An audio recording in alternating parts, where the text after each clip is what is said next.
Dina hiji wanci aya dua babaturan anu raket kacidaan nyaeta Dinda jeung Rani. Maranehna ngabatur geus 3 taun lilana. Malih kalah loba oge jalma anu nganggap manehna teh duduluran. Da saking akrabna. Unggal isuk saencan mangkat ka sakola, Dinda sok nyamper ka imah Rani sangkan bisa mangkat babarengan ka sakola.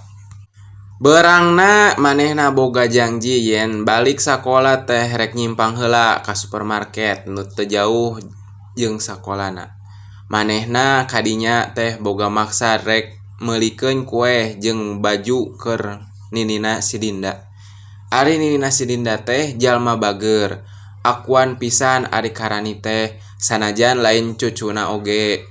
Lain eta hungkul, kadang mah ninina Dinda oge sok mere nasehat jeung duit jajan ka maranehna duaan. Wanci geus nunjukkeun jam 3 sore, tapi Rani can aya keneh wae kabarna. Dinda ngadaguan di gang sakola bari baca nopel nu dibawa tina tasna. Maca nopel teh emang karesep Dinda, beda jeung Rani mah anu leuwih resep main basket. Sanajan beda karesep, tapi manehna kacida akurna. Lamun aya latihan basket di sakola, Dinda sok satia ngadaguan Rani latihan. Bari ku hayang-hayangna balik babarengan. Kitu oge sabalikna. Teu karasa wanci geus nunjukkeun jam 3:30. Aduh, si Rani ka mana nya? Tanya Dinda dina jero hatena. Dinda ngarasa bimbang, kusabab geus 3:30 manehna ngadaguan si Rani can aya kabar keneh wae. Teu kungsi lila aya sora, "Dinda!" Jol weh saurang rumaja hari lulumpatan nyamperkeun ka si Dinda. "Hampura, bieu kuring dititah ngabersihkeun lapangan heula saencan balik sakola, sabab poho can ngerjakeun tugas matematika," temba Rani tandeus naker. Bari rada ngambek jeung campur karunya saenggeus ngadenge alesan ti Rani, akhirna maranehna jadi oge mangkat ka supermarket.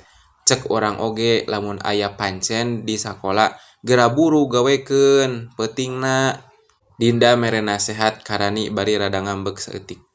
Satepina di tempat nu dituju, manehna tuluy meuli kue jeung pulah pilih naon sakirana kado anu mantes keur ninina si Dinda.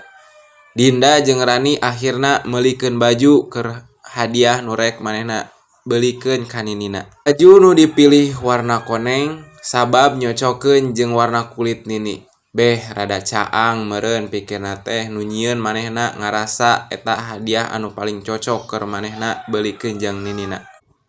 Keur Rani, ninina Dinda geus dianggap ninina sorangan. Kusabab ninina si Dinda sok nyaruakeun rasa nyaah jeung kaasihna ka manehna. Rani mika nyaah pisan ka keluarga Dinda. Keur Rani, ngaluarkeun duit sakitu teu jadi masalah asalkeun ninina atawa keluarga Dinda nu lainna bisa bungah.